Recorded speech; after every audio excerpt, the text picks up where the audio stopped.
saltwater tournament strategies, but basically, to simplify it, do you want to catch more and bigger fish? Raise your hand, and if so, get on over here. We got a few seats left.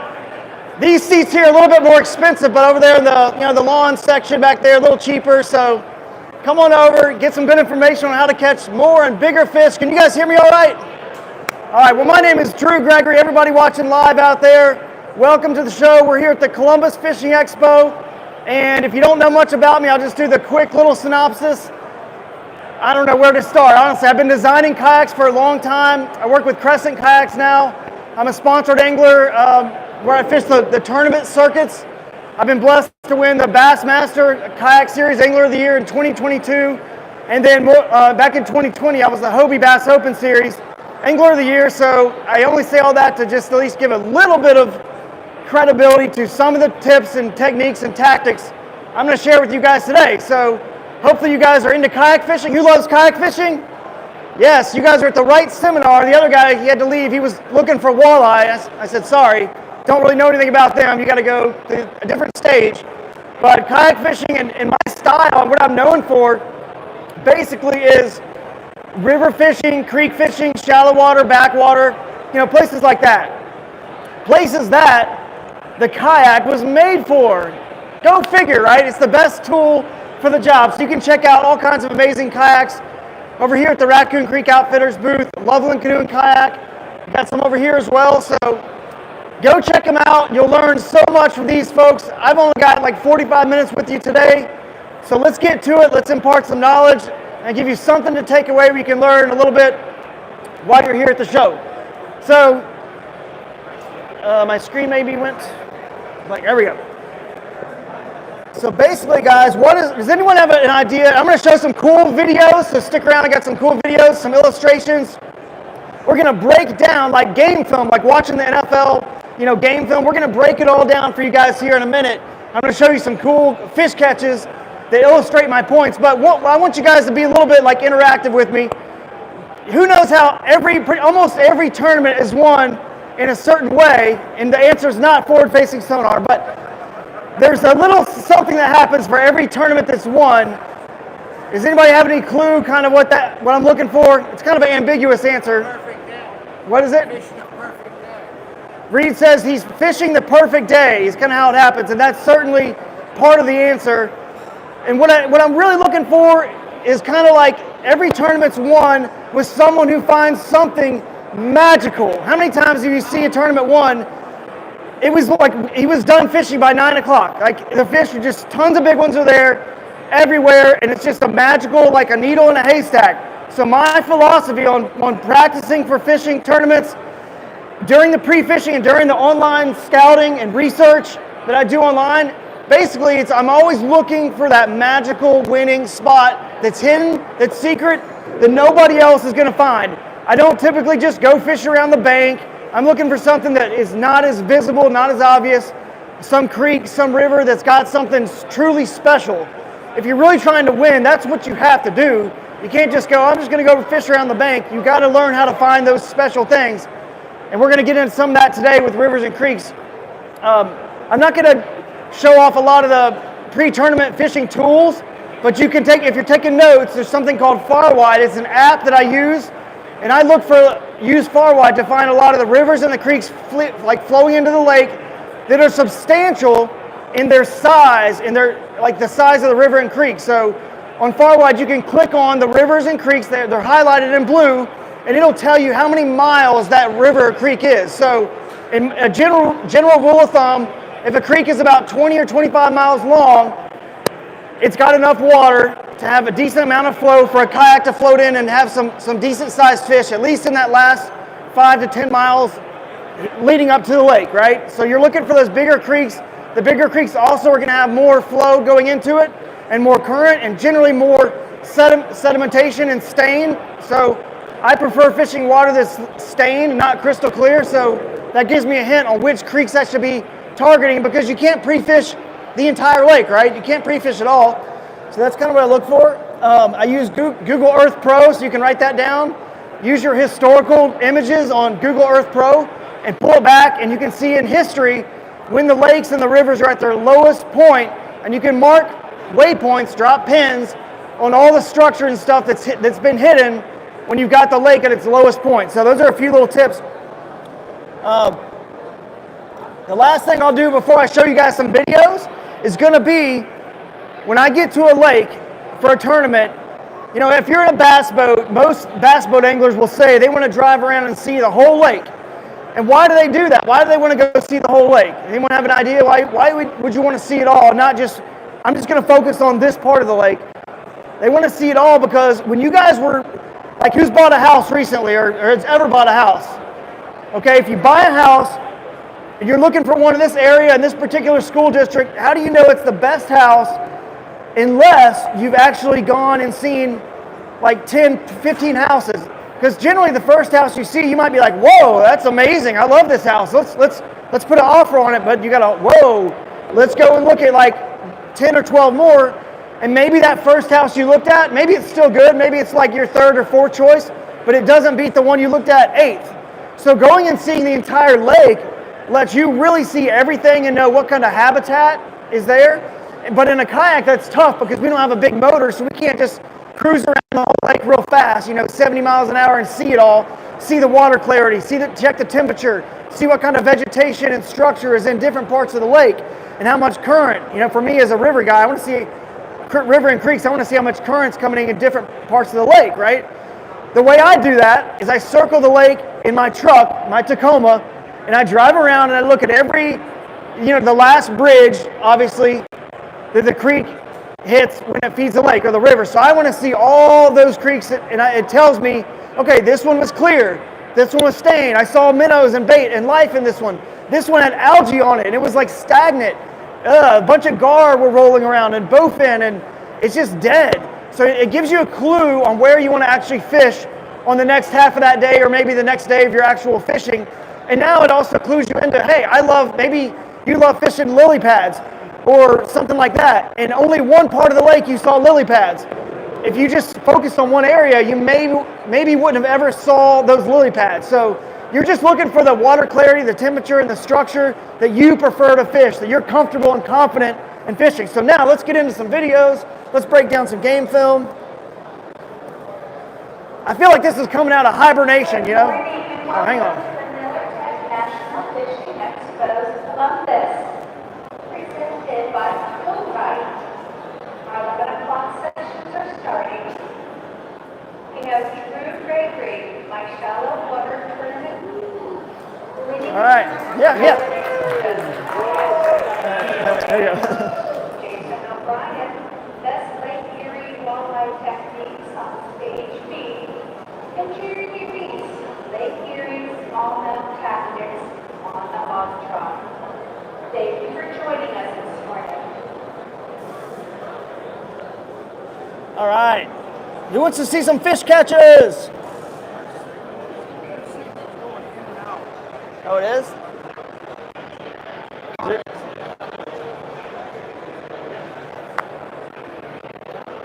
You want to go to a different, Going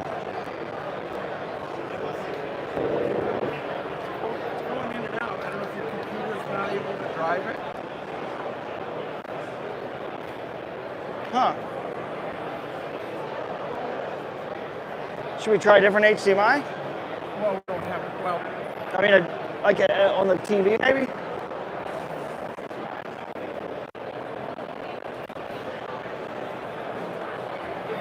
This is very similar to tournaments, okay? Things are gonna come up, somebody's gonna be on your spot, things happen, you gotta roll with it.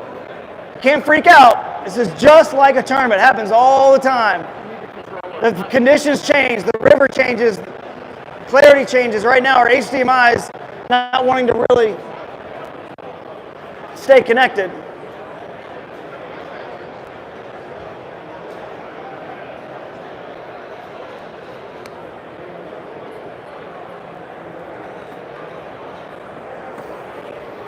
Yeah, there's not like a different. it's not the HDMI. Yeah. Huh.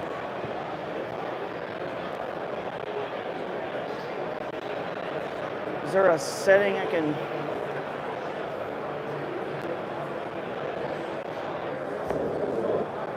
I mean, I guess you tried switching the port already. Seeing if, already did that. okay, you already did that. See if it's.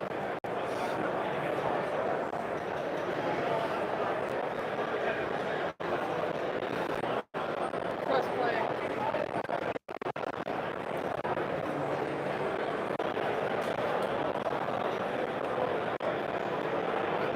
It's working, I guess. I guess it's working. Whoever set some prayers out there, nice job. All right, we got this going here. You guys have no idea how small and microscopic this screen is once you plug it up to that TV. It's teeny. All right, so let's break down some game film. So everyone loved this last year, so I'm bringing it back. So right here, one thing that a kayak can do is that a bass boat can't always do, and what you need to take advantage of by being in the kayak is, pushing your kayak right up against the bank so you can make a lot of parallel casts to your structure, right? Doesn't matter what it is, you just want to always be paralleling the structure. Now, bass boats do it to some degree, but a lot of tournaments you got a co-angler behind you and your buddy, and you don't want to sit there and put the boat right on the, right there on the bank and just front end. It's called front ending the guy behind you, right? So in a kayak, you're by yourself, so you want to always position your kayak, take advantage of how, what makes the kayak different from a boat. Always be able to get into boat positions where you can parallel structure as good as possible. So what I like to do is keep my kayak about a rod's length away from the bank, and then I can pull my rod over here and make sure I can work my bait parallel to the structure, because my strategy on fishing is power fishing, right? I use all braid. It's straight braid, spinner baits, buzz baits, chatter baits, swim baits. I'm a power fisherman. That's my style. It's what I feel comfortable with. So I'm always chunking stuff right up against the bank, and I want to throw it. In my head, a fish is hanging out right here. You can barely see this little. It's little bit of like eelgrass that's died off. That's bunched up against a stick that's in the water. So in my mind, a fish is hanging out underneath that, hiding it. And every time I'm throwing at something that's a piece of structure, then in my mind, I'm imagining a stump or a log. There's a fish there. So I'm constantly just hitting as many targets as I can in one day and making sure I'm maneuvering that boat into good boat positioning to make sure with my rod, even if it's not the perfect cast, with my rod, I can maneuver that bait right against that structure, because I wish I had something right now. If I had a ball and I threw it right at Reed, he would catch it because he's got no choice. I go, think fast, you're just going to catch it. A bass, you want to force them to just ambush it and react, It's like if you were in I use this analogy, so if you've been here last year, whatever, you're hearing it again, but you guys are all good people. You would never mug somebody, hide in some dark alley and jump somebody, right? Hopefully not. But if you were, you would probably go right behind the edge of a building. It would be shaded, it would be dark, and that's what the bass are doing. They're trying to just ambush somebody and jump them, essentially. So if you were in an alley that's as wide as these chairs right here, you wouldn't go chase a person down if he's way over there where this gentleman is and the guy in the blue. You would say, if you ran after that guy, he would see you coming and he would run away. You would want to be hiding right behind a corner. So every piece of structure we're going to go over here today, that's essentially what's happening, is you want to make sure your bait crosses it, force them to react, and that's what's going to happen on this cast. As I'm working that bait, you'll see I'm going to throw it, and the fish is going to come from right there, but I'm going to burn it as fast as it's a spinner bait, I think. I'm burning it, and he came out, and I've made him make a decision. He doesn't necessarily know if it's what it is, if it's real, if it's whatever, but they'll eat it, and if they don't like it, they'll spit it out. If it was just a stick that fell from a tree, I've seen fish eat. When I was a kid, we used to keep a lot of bass and eat them, and I'd cut up their stomachs, and they'd have a stick in their stomach, and it was not on one occasion, multiple occasions. That tells you they're ambushing on it. As soon as it hits the water, they're in competition with the other fish in the area, so you're forcing them to make a decision or react. But you got to have good bow positioning, and you got to have good casts, or they'll never be forced to react, because it's like this guy over here in the blue trying to chase this guy down from a long way away. It's not going to work. He's going to be gone before you get there. So that's what you're doing. That's my style. That's what I'm doing. You want to parallel structure whenever you can, and it's worth the extra time and the extra paddle strokes to position your kayak in the right position for the best cast. I'm going to show you a couple examples of that. Let's do Here's a middle of the river example, guys. I don't catch a fish here. I don't catch one, but I want you to see how I'm set up with this log. This log is underwater. You can see it. And I want your bait to come right along the log. Maybe you make one cast on the front, one on the back. Parallel the structure. It's just your bait's in the strike zone like 100% of the time, and you now know nothing is on that log, at least nothing that wants to eat something fast moving, and most likely nothing is on that log, because if you made the right cast with a bait that bass eat, if it was there, trust me, they were going to eat it. So you're forcing them to react. So that's another little tip. Even when it's a mid-river piece of cover like that, let's see if, I'm just going to click random videos and we'll see. All right, so this right here, so not every time, you can't always be like up against the bank every moment, because sometimes trees come out and you got to go around them and the current's pushing you down, so sometimes you're in the middle. So basically what I'm trying to say now is if I was going to do this right, I would have been on the bank making a cast across this root, these undercut roots right here. But if you don't have the ability to do that, right, and you're just out in the middle, well, you're certainly not going to throw a cast over there at a possible target, right, as you're drifting by until you get into a better position down the creek or river. You're definitely still going to cast, but it takes a perfect, accurate cast right on the bank, because in this situation, guys, you're pulling the bait away from the bank. You're pulling it away from that strike zone, away from where the fish is. So you better make it hit the root right on the bank, and then at least the fish has a little bit of time to get it before it's gone. And if it's not the most accurate, perfect cast, you're not going to catch them. But you can still do it this way. It's just not as efficient. So I'll make a cast right here. I'll throw it up against that tree, and I hit right on the bank, like right on it.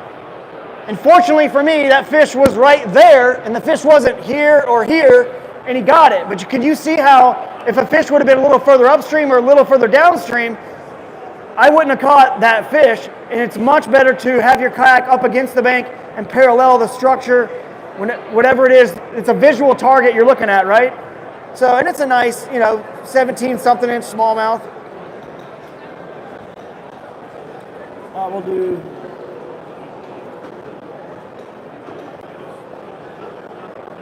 This fish catch here, I'm bringing out some new fish catches from many, many years ago too, just to give you guys some new illustrations and examples. But this one right here is just teaching you guys, learning how to be a good, accurate caster is so critical for this kind of fishing.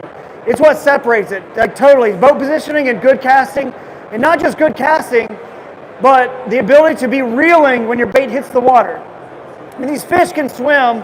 Remember, you're throwing right next to where you think they're living, right? And they can burst 18 miles an hour, 18 to 20 miles an hour. That is, when you're throwing a bait that's 2 feet away from them and they're going 18 miles an hour, I would say 90% of the fish that I catch come within the first, I'd say quarter, maybe even like 15% of my cast. The very first 15% is where all my bites come. And you'll see that as a trend throughout this entire video series. So keep it in your mind. You're going to see that. And that's because I'm doing visual targets and I've got it moving right away. And if there's a fish there, like I told you guys, they are opportunistic. They will eat it. So you got to be reeling when it hits the water so your bait is working properly, because they're going to turn and see it instantly. They got big bug eyes. Did you guys know that bass can see in a 350-degree radius? There's only one little spot that a bass can't see. Who knows where that is? Audience participation. I have no prizes. This is just for, yes, right here, right in front of their nose is the only place they can't see. But their eyes bug out of their head so they can see behind them. So there's a lot of people say, oh, you got to throw it at the fish are positioned facing upstream or up current. You got to make sure you always work the bait down to them. It doesn't matter. Have you ever who's seen a shad or any bait fish, bluegill, bass, any fish in the river, who's seen a fish swim, dun dun dun, upstream? Has anybody ever seen that?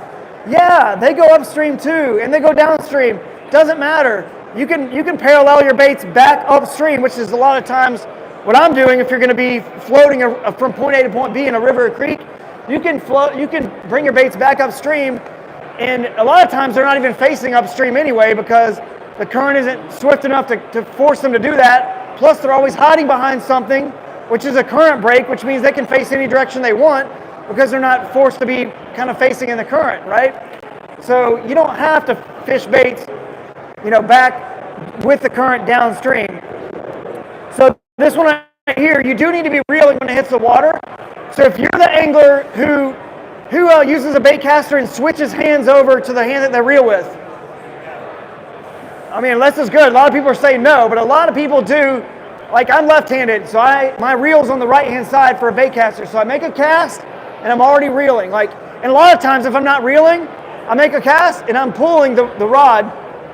If it's a buzzbait or something, before I get the reel going, I'm just moving it artificially with the rod until I get it going. But I want it moving when it hits the water because you can get bit pretty darn quick. So most all the fish catches you'll see are all kind of like quick. And again, this is like so interesting because later I've got a seminar going on. I think Jacob Wheeler's on the Hog Trough later at 2. I'll be here. He's going to be talking about how to win and fish effectively using your forward-facing sonar. I'm basically having the opposite seminar, how to fish effectively without forward-facing sonar, right? With a kayak and simple and not spending $15,000, $20,000 because that's where the kayak excels. In these places like this, you can get into. You don't need that stuff for these visual targets. So it's just my style, whatever works for you. There's a lot of ways to skin a cat, as they say, right? So this is one I always I show every year.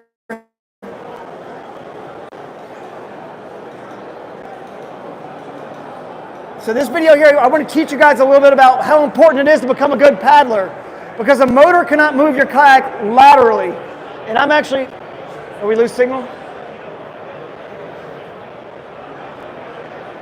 I don't know. Signal went out. We were doing good for a while.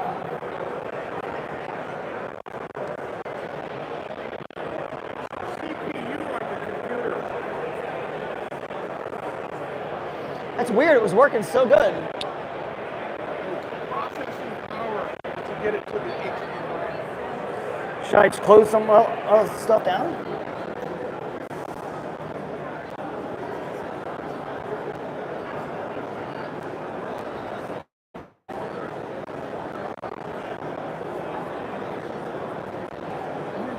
You're not getting the signal out of your.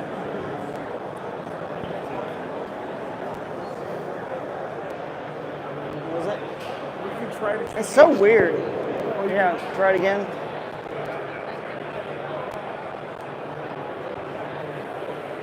All right, try it again. There you go, there you go. Yeah, your CPU is getting hot in your computer. Is it? When we first plugged it up, it didn't do it. That's weird. It wasn't hot. All right, guys, here we go. Back in the game.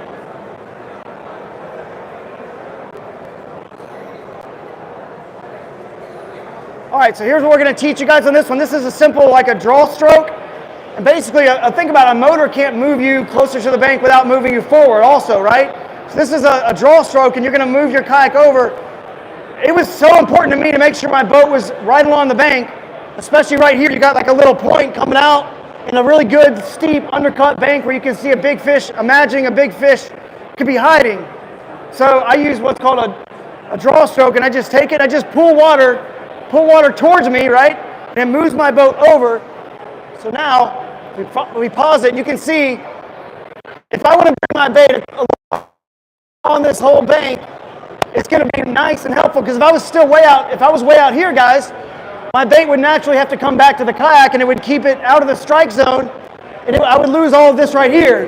Now, fortunately for me, like I said, first quarter of my cast, I got bit off this point on a topwater bait. And so that was just kind of a fish ambushing in that shade in the undercut bank. But it's just critical to keep your boat. And I just flipped it in. It's like a 20-inch, smallmouth.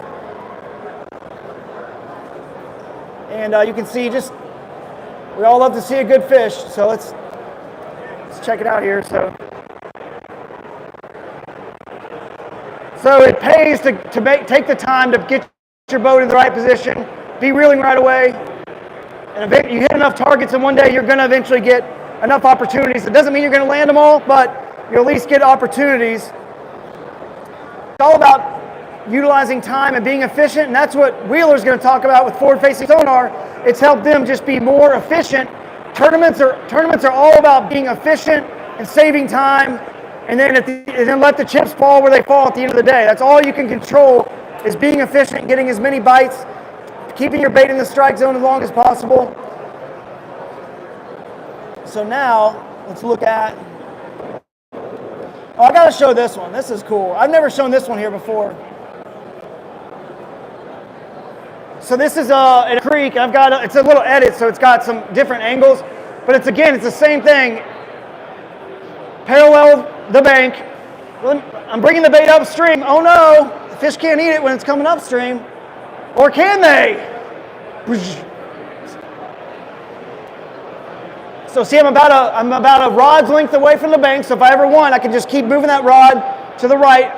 You'll notice I always fish the right-hand side of the river or creek because I'm left-handed, so it's easier to get a undercut and a skipping cast on your dominant side. If you're right-handed, you'd be better off fishing the left-hand side of the river and then turn around and fish back upstream the other way, and the bank is still on your left.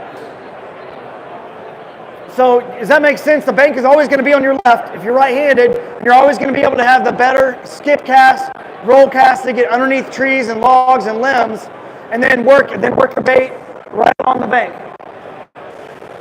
So that was a nice, like a 20-inch smallmouth. This one wasn't even that far from here, really. Most of my fishing is done across the country, not so much in Ohio, but I do live in Northeast Ohio. Shout out to the KNEO group, Kayak Anglers of Northeast Ohio right here. Yeah. If you guys want to fish some tournaments locally in Ohio, that's a good club to be a part of for sure. A lot of good folks, good friends there. So now let's see. Another little tip or trick that I do. I like to throw my bait over logs because I use a lot of chatterbaits, spinner baits, buzz baits, stuff that doesn't really get, they're big single hook baits, so they don't get hung up that much. So I always like to throw them, it sounds crazy, but what I've already said earlier, throw them on the bank, throw them over the log, and then pull them off that log into the water. That way you're being as close to that piece of structure as possible. And then this is just like an example. I would throw a bait over the log like that, and now my bait's sitting right here. If this was, in the water, and then I would just slowly work it off the log and into the water. That's what I would do. I love throwing it on a clean bank where you're not going to get hung up. Because again, your single hook baits, they're not going to embed in something unless you just hook, jerk it like fast. So you can always just kind of hop it off. And if you need to, you can kind of pop it and give it some slack and not get hung up. So to me, the risk of throwing it on the bank and having the closest possible entry is better than not. So think about a lizard or a frog or anything that just hops off the bank. They don't jump 3, 4, 5 feet out in the water. They pretty much land right, in the water a few feet away, or like a foot away probably, or less in the water. So that's what you're trying to mimic. All right, let's see. Last one on this little topic of making sure you're paralleling your structures at all times. All right, it's 11:30. We're good. We're rocking and rolling, guys. So I want to teach you guys something cool. Again, I'm bringing some new video clips here for you guys. Some old ones here. So do you guys see this little lane right here? It's a bunch of vegetation, and there's a little lane right there, just a little lane. Most people are not going to get a cast in that lane. No bass boat's getting up in there to make that cast. I can tell you that right now. But if you position your boat right and you see it, you can kind of visualize the matrix of the river, of the lake. This is on the St. Johns River. You can make a cast in there. I got bit, I missed him, I got bit again, and he came off. But the point, I'll rewind it. The point remains, guys.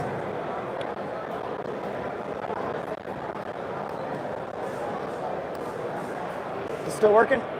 The point remains, it's so critical. Get the boat in position where you can make that perfect cast that nobody else is going to make because they don't know to do it. They don't have the skills to do it.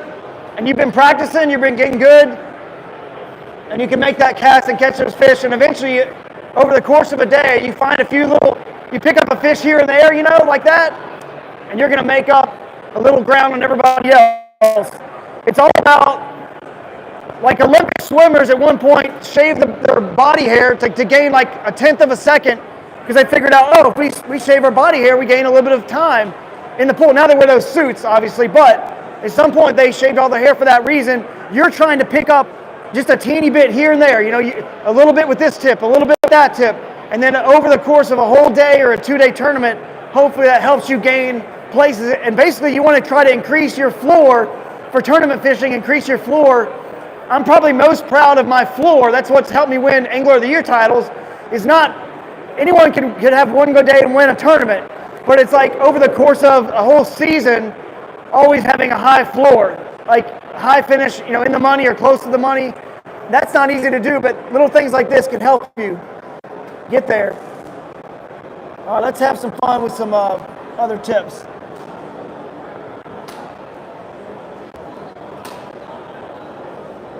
All right. I'm going to show this one too, because I've never shown this one here, but it's still back to the same thing I was talking about, getting your bait into some casts that other people won't make. They're too scared to make. They might feel like they're going to get hung up, so they don't want to make it. This was a big fish that I caught. It helped me win a Hobie Bass Open Series tournament on Lake Dardanelle, and I'm up a creek, and I moved my kayak way over here to the side. Most people are going to fish like over here in the middle of them anyway. So anyway, eventually I catch him. It's like a 21-inch fish. We will see. There you go. You can get a good shot of him there. I love that kayak fishing uses length and not weight. You can't target fat. You can't target the one who just went through the drive-thru and ate a big shad. That's like, you can't really target that. I mean, it's not really possible. So to me, length is cool because if you catch that fish, length is a predictor of age, and age is a better predictor of how hard it was to catch that fish, right? Much easier to catch a 14-inch fish than it is fish, for sure. So anyway, that was a cool fish catch that helped win me that tournament.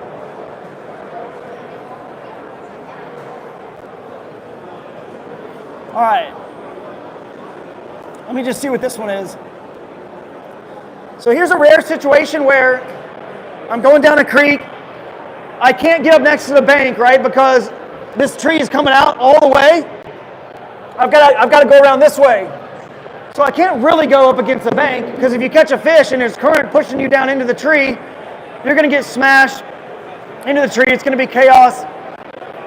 But I'm not going to throw at this tree. You know what I mean? Like, it's not going to happen either. So you got to have a mental clock in your head, and you have to know how close you can get to a piece of structure that you're drifting down into before you got to wind up your bait and go around it safely. Because there's a point where if I hook a fish at a certain point, I'm never going to be able to get the fish in and not get smashed into the tree, right? And I catch this fish, unfortunately, on the very last moment where that's possible, because it takes a lot longer to catch a big fish and land a big fish. But sometimes you just got to horse them in, otherwise you're going to get swept into an obstacle. So sometimes fish will also live not just right here, like right here. They might live out in the middle where the leaves and the tree are hanging over in the middle. If you ever see trees that get in the water like that, sometimes they're there. Most of the time they're more around the root ball of the tree, I'll say that. So this one I decided, well, I'm going to make a cast right there. I'm going to try that spot. Remember earlier I showed you guys how you're not going to make a cast if you don't parallel, but you're going to have to make more casts at that tree to kind of cover all the spots where a fish will be ambushing. So all right, nothing's there. Okay. It doesn't look like I'm moving very fast, but it's a little bit of current here. It's moving decent. You'll see in a minute. So I make a cast here. I look back. What's going on? Oh, there he is. Okay, now I'm getting pulled towards them. So the current's pushing me, and the fish is pulling me into and I'm going to use my paddle, kind of try to back paddle a little bit to save it. All right. But you can see I'm getting swept into the tree. At some point, you got to just boat flip them in and say, let's go, let's go. We got to get out of here before we get swept into the tree. And it's not the craziest, swiftest of current, but I was able to get the fish in fast enough. And that's why I don't use you don't see my kayak with rods sticking up out of a crate. I always have nothing that's sticking up because I'm just not that kind of angler. I want them to be all laid down flat for situations like that, and so I can get my boat in the positions that I've been showing you guys all day. I've been showing you positions where if you get your boat up against the bank, you can't have stuff sticking up all over your kayak where you look like that old board game mousetrap or something, you know what I mean? It's just stuff everywhere, it's a cluster. So that's not me, that's not my style, but it's cool that everybody has their own style and you can catch bass in so many different ways. All right.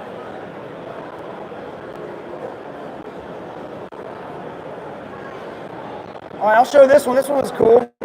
All right, perfect world. If I was really, this was in practice. It was pre-fishing on this particular day.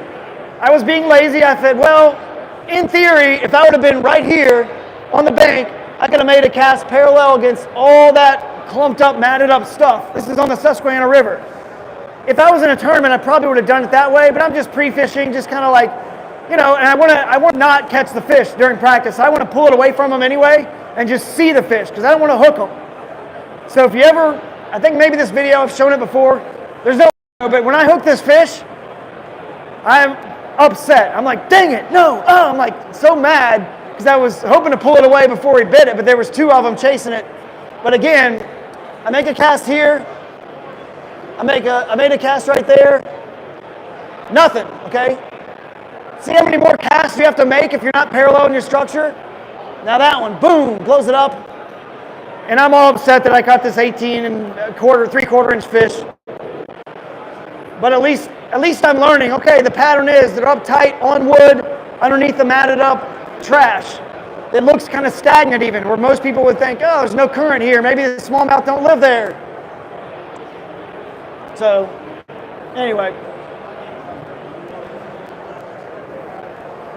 Not every landing is the prettiest. That's just the truth. But I got her in. That's all that matters.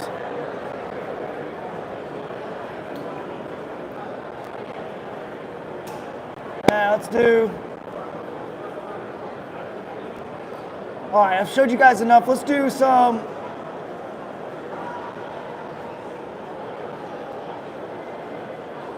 Let me view this by a list. All right. Again, new footage has never been shown. How long do I got? We'll take some questions at the end.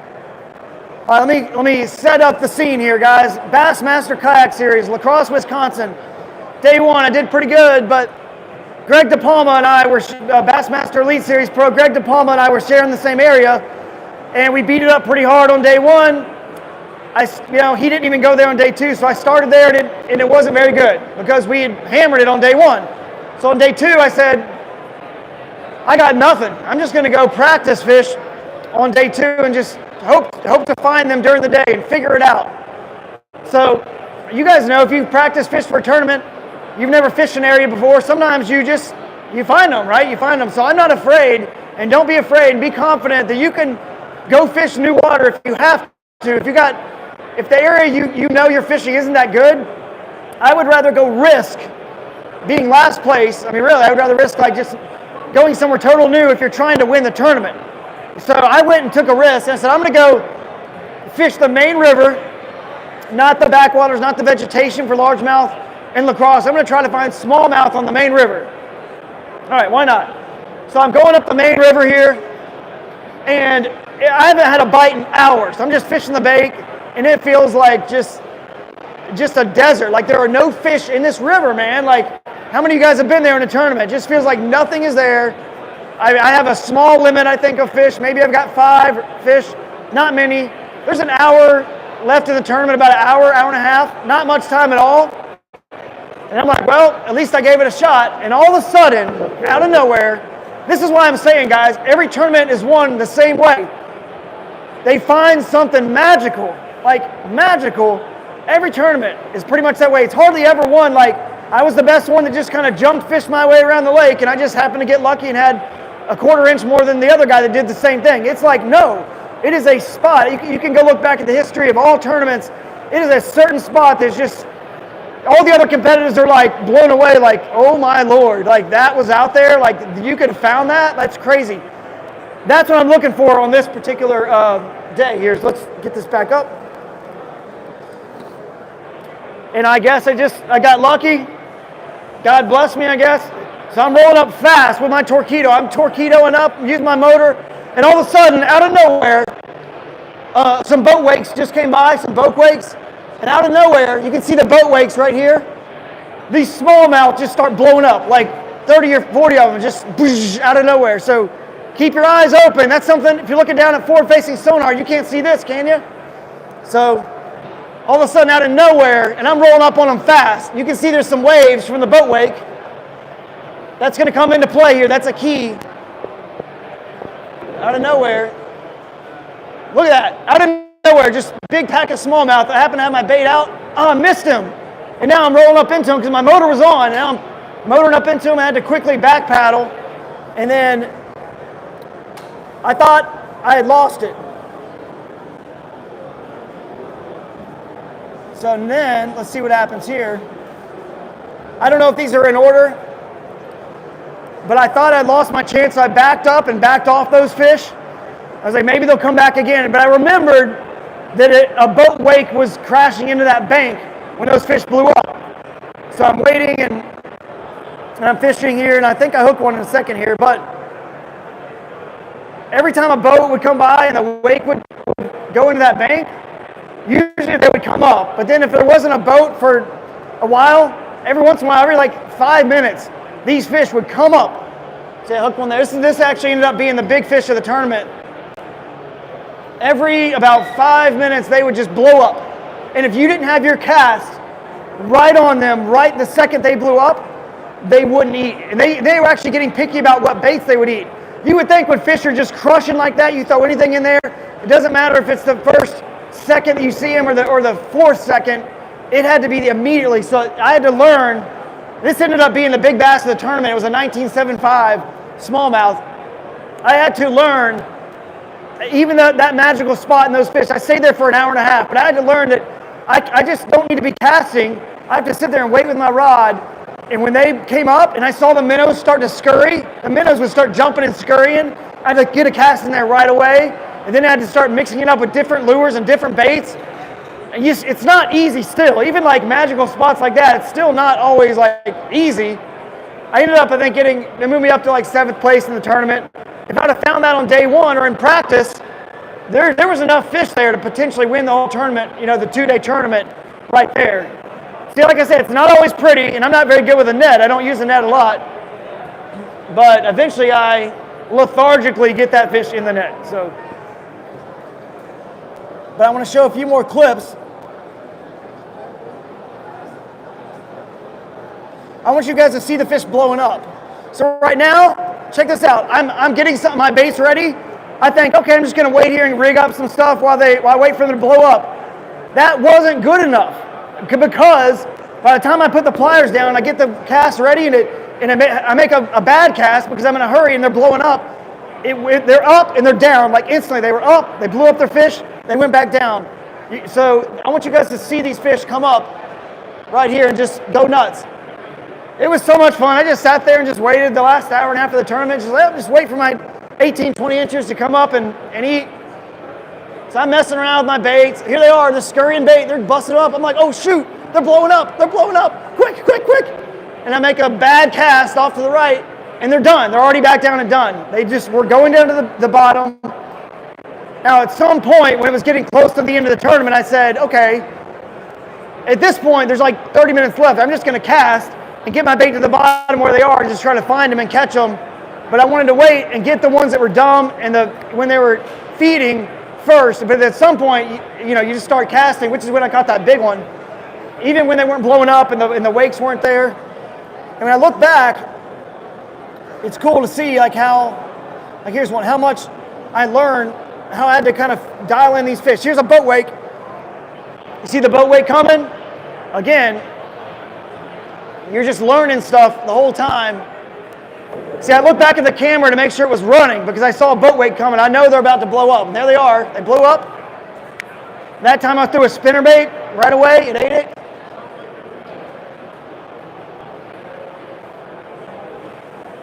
It was getting a little tricky because the boat wakes were like pushing my kayak up against the bank and it was getting smashed as I tried to land some of the fish. So,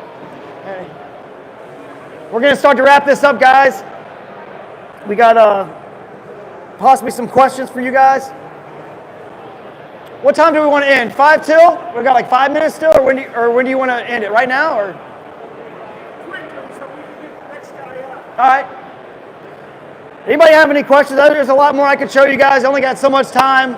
I wanted to show you guys some boulders out in the middle of the river and some other cool stuff. But yeah, go ahead. You got a question?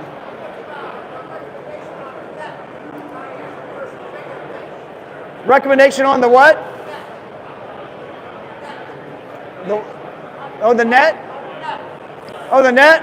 Well, I hardly use the net, even though some of those clips show me using the net. I really rarely do, because of those big single hook baits, I can just boat flip them in. I always assess how well they're hooked. I look and see like how well it's hooked.